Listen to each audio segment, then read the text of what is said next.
మనతో పాటు అయితే రైతు లెంక అప్పలరాజు గారు అయితే ఉన్నారు. ఆయనతో ఒకసారి మాట్లాడదాం. ఎందుకంటే ఆయన ఆధారం అంతా కూడా వ్యవసాయం మీదే. మరి ఆటుపోట్లు ఎలా ఉంటాయి ఈ వ్యవసాయం మీద అనేది ఆయన అడిగి తెలుసుకుందాం. సరే, మీరు పెట్టుబడి ఇలా కష్టాలు, ఒకవైపు వర్షాలు ఇవన్నీ ఉంటాయి. వాటిలన్నిటిని తట్టుకొని మీరు ఎలా చేస్తున్నారు? ఏదైనా ఈ రోజులు బట్టి అయితే వ్యవసాయం చేయడానికి చూడ ఇబ్బంది అమ్మ. ఈ రోజులు బట్టి అయితే ఇప్పుడు ఇంతకుముందు అయితే మనిషికి 20 రూపాయలు, 50 రూపాయలు, 100 రూపాయలు కూలప్పుడు ఒకప్పుడు.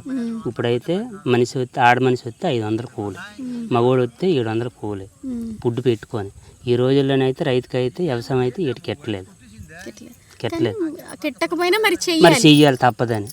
మరి ఇంత భూమి పుట్ట ఉండి కూడా నువ్వు వ్యవసాయం నేనోడికి నేదనేది ఉన్నోడు కూడా చేసుకునేపోతాను. చూడని అంత రేటు అన్ని ఎక్కలోను మా చేతి పెట్టుబడి పెట్టి వ్యవసాయం చేసుకుంటాను. 10 మందికి ఉపాధి పెడతాను. అది వాళ్ళకి అన్నం పెడతాను. మీరు లోన్లు అవన్నీ వస్తూ ఉంటాయి. మాకు నూనెలు గట్టి ఏడు పెట్టుకోము.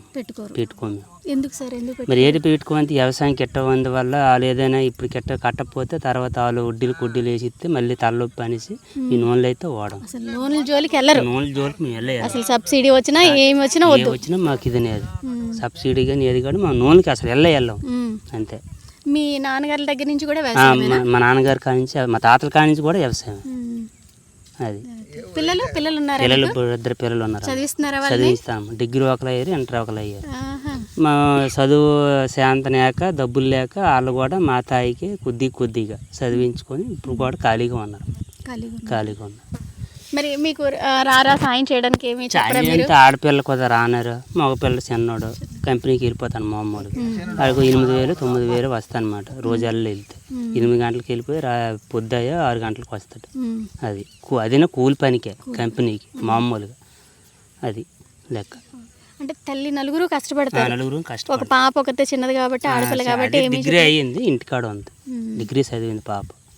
ఏ జాబ్కైనా ట్రై చేస్తాను, మనకి తగలలేదు.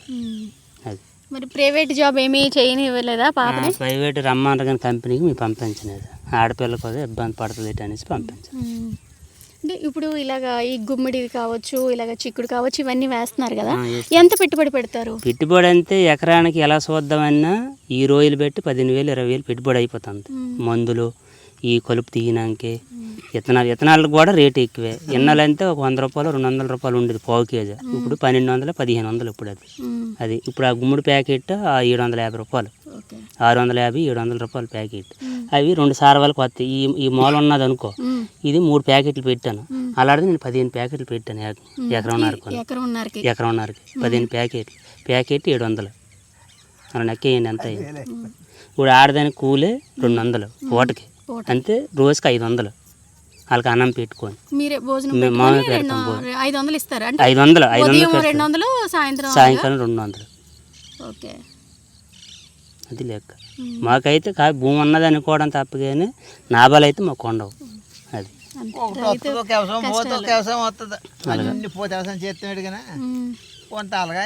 20,000 పెట్టుబడి పెడితే మహా కష్టం. 20,000 రావడం కూడా 15,000 అంతే తప్ప ఇంకెక్కువ రాదు. కాకపోతే చేయలేక ఉండలేక చేయవచ్చు వస్తాం. వ్యవసాయం వల్ల అయితే రైతుకైతే నష్టమే, లాభం ఎట్లేదు. అది లెక్క. నేపథ్యం మాని ఎలాగడుగుతారు అప్పుడు ఏడు చేస్తాం. అలా కొన్ని వాళ్ళందరూ ఊట అయిపోతారు. అమ్మిన వాళ్ళు మనం ఏడు చేయలేము. అక్కడ వాళ్ళే కొనాలి. ఇప్పుడు తినేసినాక మరి వేరే వాళ్ళు పంచినాక తక్కువ 4-5 బ్యాగులు పట్టుకొని వెళ్తాం. ఒక్కొక్క బ్యాగ్ 40 కేజీలు 50 కేజీలు వస్తుంది. వాళ్ళకి అడుగుతారు అన్నమాట. అది అంటే మీరు సాగుకారులకు ఇస్తారా? మీరే మామూలు మన్నట వాళ్ళు వచ్చి దళారులు రోడ్లు లాంటి పెట్టుకుంటారు కదా, మన రోడ్ మన అమ్మితే డీటెయిల్ అమ్ముకుంటాం. రోడ్ మన అయితే రిటైల్ అమ్ముకుంటాం. 150కి అలాగా ఇలా అమ్ముతాం అనమాట. మరి ఇప్పుడు ఈ రోజుల్లోనైతే గిట్టుబాటు లేదు, నలిగిపోతాను వ్యవసాయానికి. ఎకరానికి బోల్డ్ మదుపులు ఇలాగే. నేనైతే ఇప్పుడు 6 నెలలు వేసాను బంతి తోట, 4వ నెలన. ఇప్పుడు పువ్వులు పూని దానికి 15,000 మదుపు పెట్టాను. మొన్న 10 కవర్లు తీసినారు పట్టుకెళ్ళి. కవర్ 50 రూపాయలు చేసి వెళ్ళింది అని చెప్తాను. ఒక చుట్టూ 30 రూపాయలు అయిపోద్ది, ఒక చుట్టూ 10 రూపాయలు అయిపోద్ది, 3 రూపాయలు అయిపోద్ది. అదే కవర. తోట కూడా పనికి రాలేదు. దానికి వైరస్నే వచ్చి జబ్బు వచ్చి ఓడిపోయి పడిపోతుంది. ఆ తర్వాత మీరు మొక్కలు వేసాం ఒక 50 సెంట్లు. అది కొంచెం అలాగే మరి అటు ఇటు రాకుండా మధ్యనే వచ్చేస్తుంది. ఇప్పుడు వంగ తోట ఒక ఎకరం వేసాను. వంగ తోటకి ఇప్పుడు సుమారు ఇప్పుడు 25,000 30,000 మదుపు అయిపోయింది ఇప్పుడు గుప్పులకే నేవరకే. ఇంకా అది వస్తుందో పోతుందో తెలియదు. అవును, ఆ తోట అసలు ఎక్కడ ఒక కాయ లేదు, పువ్వు లేదు. వేసాను అదే అలా కోరసట్లు కదా, ఇంకా లేదు. ఇప్పుడు అదే ఇంకా టైం ఉంది, మరొక 20 రోజులకు వస్తుంది. కాకపోతే మళ్ళీ ఇలా ఈ డేట్కి వస్తుంది. మళ్ళీ 8 నెలలు 3వ తారీఖు కల్లా అవుతుంది కాయలేవే నెల. మీరు ఫస్ట్ నుంచి కూడా వ్యవసాయం? మొదటి నుంచి వ్యవసాయమేనండి, మొదటి నుంచి వ్యవసాయం. మనం ఎట్లేదు. మీకు ఎన్ని ఎకరాల్లో ఉంది సార్ తోట? మాకు సొంత 3 ఎకరాలు ఉంది. ఈ తర్వాత కౌలుకు 3 ఎకరాలు చేస్తాను. ఇక్కడ 5 ఎకరాలు చేస్తాను. మీరు ఎంత పెడతారు సంవత్సరానికి? పెట్టుబడి అవుతుందండి. పెట్టుబడి ఒక 50,000 పెట్టుబడి పెడితే ₹1,00,000 వస్తుంది. మనం ఏదైనా ముందు పెట్టుబడి పెట్టిన వెళ్తే వస్తుంది. ఎరువులు ఇప్పుడు దగ్గర ఇప్పుడు వ్యవసాయం రూపాయి ఇప్పుడు మదుపు మనకు ఆధార రాలేదు. ఇప్పుడు దగ్గర ఈ విత్తనాలకి మందులకి గుండ్లకి ఇప్పుడు ఒక ₹50,000 ఇప్పుడు ఈ సీతంకి ఈ నెలలో పెట్టాను నేను. ఎంత పెట్టారు చెప్తాను. ఒక 50,000 అయిపోయింది ఈ నెలలో. ఒక నెలలోనే 10 డిఏపీలు తెచ్చాను. 1800 అదే 20,000.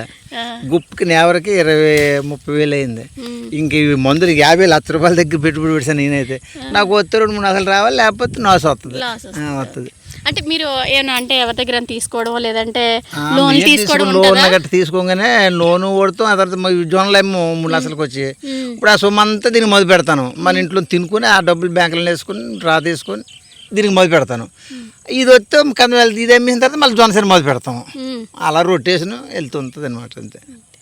అలా చేయబోదులో మరి డబ్బులు ఏవైతే వాళ్ళకి ఒక 20,000-30,000 పంట అమ్మిసేస్తామని తీసుకోవడం, ఇది మొదలు పెట్టడం.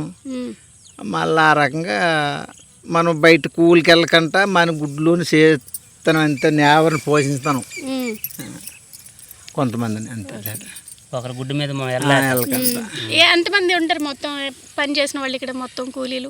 ఉన్నారండి ఊర్లో బోల్ మంది. ఓన్లీ మీ పొలంలో చేసిన వాళ్ళు ఎంతమంది ఉంటారు? అంటే ఏ వాళ్ళు వచ్చిన వాళ్ళు రేపు రారు, రేపు వచ్చిన వాళ్ళు ఎల్లుండి రారు, మారిపోతుంటారు జనం. డైలీ రారు. ఇవాళ ఖాళీ ఉంటే వస్తారు. ఖాళీ ఉంటే 10 మంది వెళ్ళిపోతారు. 3 పిలిస్తే 10 మంది వస్తారు. టైట్ వచ్చిందంటే మనం డబ్బులు పెట్టుకోవాలి. మీద 4 పిలిస్తే 2 వస్తారు.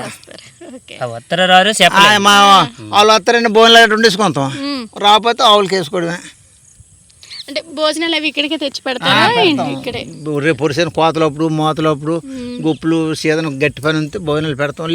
మామూలు ఎండాకాలం కాదు ఇంటికి వెళ్ళిపోతాం. ఒక్కో పూటలు చేస్తాం. ఇప్పుడు ఈ శీతంలోనైతే 3 పూటలు ఉంటారు.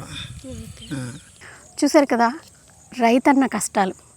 ఎందుకంటే వీళ్ళు 6 గాలం శ్రమించి కష్టపడితేనే మనకి 2 మెతుకులు నోట్లోకి వెళ్తూ ఉంటాయి.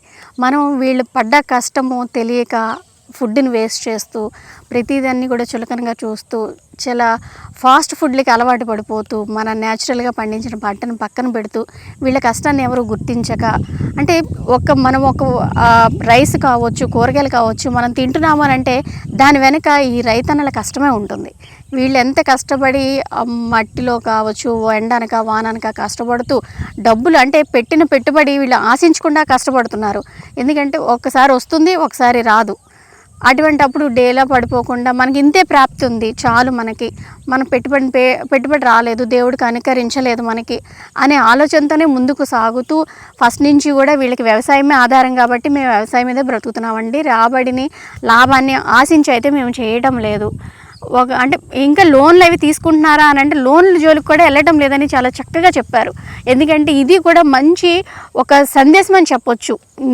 ఇప్పుడు ఉన్న ఎందుకంటే లోన్లు ఇవి అవి అని చెప్పి నానా హైరాణ పడిపోయి విపరీతమైన టెన్షన్స్, హెరాస్మెంట్లకి ఇవన్నీ గురవుతున్న వాళ్ళకి ఇదొకటి మనకి వీళ్ళు ఇచ్చే ఒక మంచి సందేశం అని చెప్పొచ్చు. ఎందుకంటే మేము లోన్లు తీసుకోము, కష్టమైన నష్టమైన మేమే భరిస్తాము. ఎందుకంటే రేపొద్దున మేము కట్టలేని పొజిషన్లో వాళ్ళు పెట్టే హెరాస్మెంట్ మాకు వద్దు, మాకు లోన్లే వద్దు, అసలు ఆ జోలికే వెళ్ళలేదని ఎంత చక్కగా చెప్పారో. నిజంగా వీళ్ళు ఇలా చెప్తుంటే నిజంగా నాకే చాలా హ్యాపీగా అనిపించింది. ఎందుకంటే ప్రతి ఎవరు కూడా వీళ్ళని ఆదర్శంగా తీసుకొని రైతన్నలను ఆదర్శంగా తీసుకొని ముందుకు వెళ్ళాలి అని అయితే ఆశిస్తూ సీమ సుమన్ టీవీ విజయనగరం.